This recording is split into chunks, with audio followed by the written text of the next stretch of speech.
this is just another example where Barr and this one just stood out at me because here's Chris Coons trying to get Barr to concede that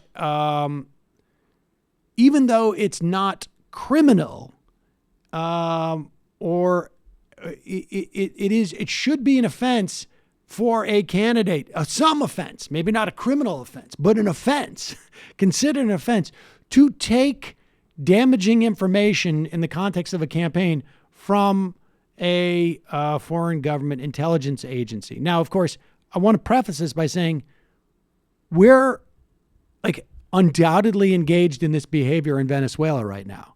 It's one of the reasons why I oppose the Trump administration, because I don't think we should be doing that. I don't think that we should have been doing it in the past. But if you say it's okay for others to do it to us, it becomes perfectly okay for us to do it to others. And so it has to be, you have to have some type of parity here. So here is Chris Coons, and I don't know what Chris Coons' perspective is on what we should be doing with Venezuela or any other country, but nevertheless, here's Chris Coons trying to get Barr to concede that a campaign should not take information from a foreign entity. But Barr is smart enough after he sort of regains his balance to realize this is narrowly tailored, so I'm not getting the president in trouble. Going forward, what if a foreign adversary, let's now say North Korea, offers a presidential candidate dirt on a competitor in 2020? Do you agree with me the campaign should immediately contact the FBI? If a foreign intelligence service, a representative of a foreign government says, we have dirt on your opponent, should they say, I love it, let's meet, or should they contact the FBI? If a foreign intelligence service does, yes. Okay. Now, Coons let him off the hook here because you cannot do this.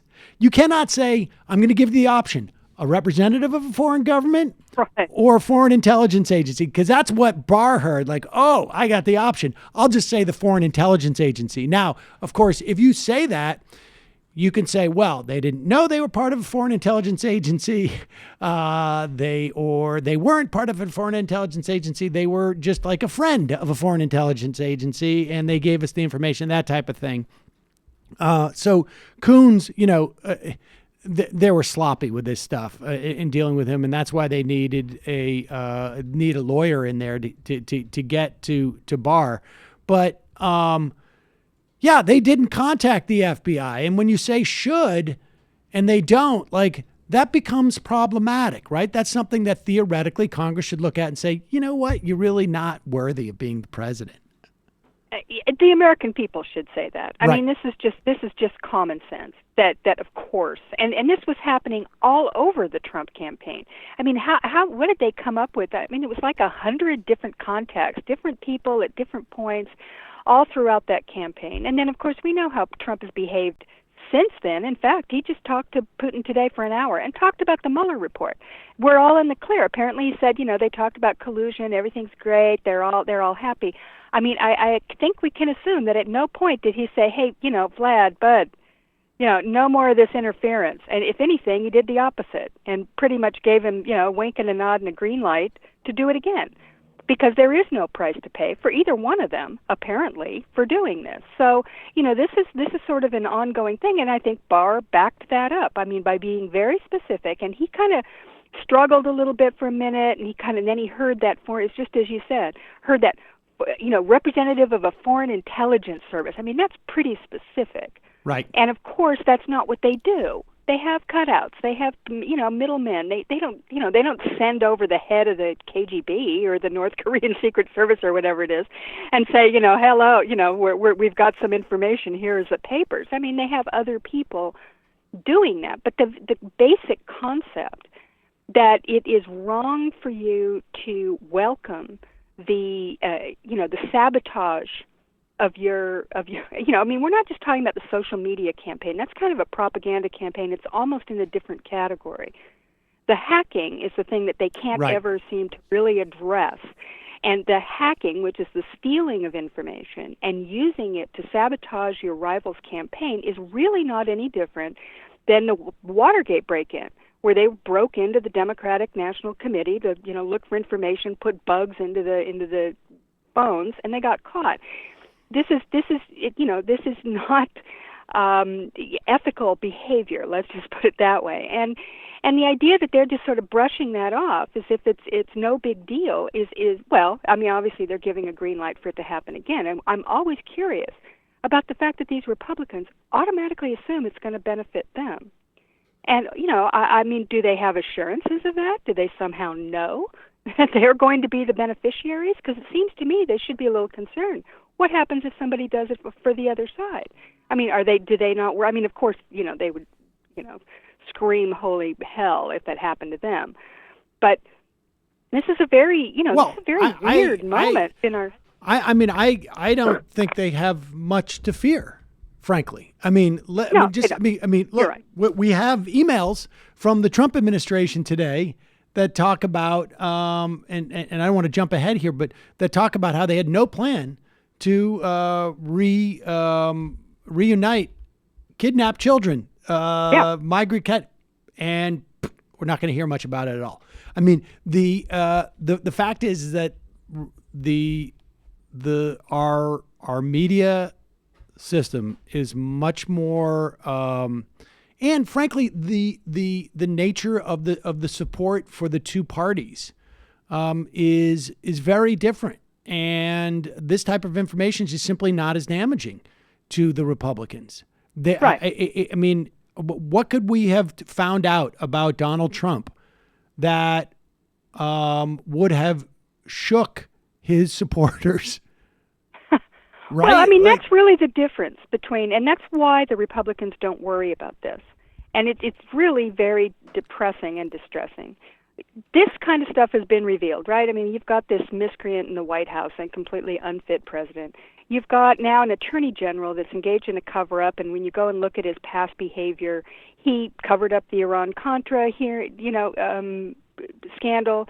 He, sicked the Department of Justice when he was Attorney General before in Little Rock, Arkansas, to go against Bill and Hillary Clinton during that election to try and help Bush Sr. win re-election. He lost, of course.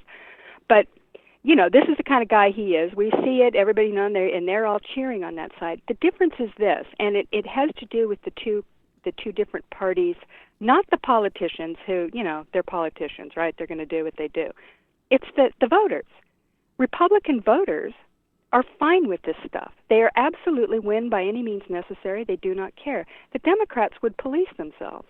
They would not allow that to happen. And I'm talking about the voters. The Republicans can count on the fact that if the shoe were on the other foot, that Democratic voters would turn on their own. And they can count on the fact that when it's happening to them, that the Republican voters will stick with them. It's just not the same thing. Now, it's true that there's always sort of these partisan flows back and forth, on what side you're on and what have you. But I remember scandals going all the way back that, and you only have to look at what the scandals have been since, say, Watergate, that the Republican scandals have been humongous. I mean, we had Watergate, we had Iran-Contra, we've got this one. These, we had George Bush in the 9/11 and the Iraq War, for crying out loud. I mean, these are people who push the limits. Clinton, we had, this Picayune stuff in Arkansas and this affair. We had Solyndra and Fast and Furious and Benghazi in the Obama administration. These were things that were, patently made up scandals. And, I remember when Clinton got caught with literally with his pants down with Lewinsky. They went to the floor of the Senate and the Congress, and they condemned him, and they said it was wrong, and, all the Democrats did. No, they didn't vote to impeach him and kick him out of office. But they didn't just sit back and go, yeah, well, that's the way it's done, no big deal. And the public, they supported Clinton, but they didn't approve of him. And here you have Republicans that they absolutely love Donald Trump. They think he's terrific, everything about him. They can't find a thing. And so they know they're safe in doing this because their own voters. I mean, I hate to condemn, No, but that's right. I think that's exactly right. I mean, listen.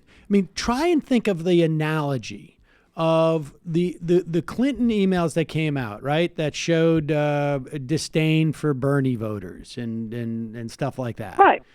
Okay, try and think of the analogy where Donald Trump calls Ted Cruz's wife ugly or whatever it was that he said, exactly. Right? And like Ted Cruz himself is up there talking into the camera like, this guy, I'm gonna, and then, 3 weeks later, he's like, I love him. I mean, it's like, and where were the Ted Cruz voters? You said like, we're not gonna ever vote for this guy. I mean, there were, was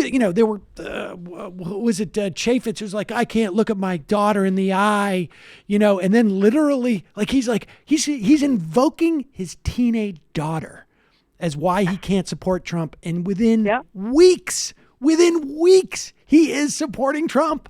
And so there is no analog here. And so that's why I think that the Republicans have a structural advantage with this. Mm-hmm. For them, it would be like, yes, go ahead. You want to get China to break into Donald Trump's servers? Go ahead. It ain't going to make a difference because he knows that he can. And I will say this about Barr.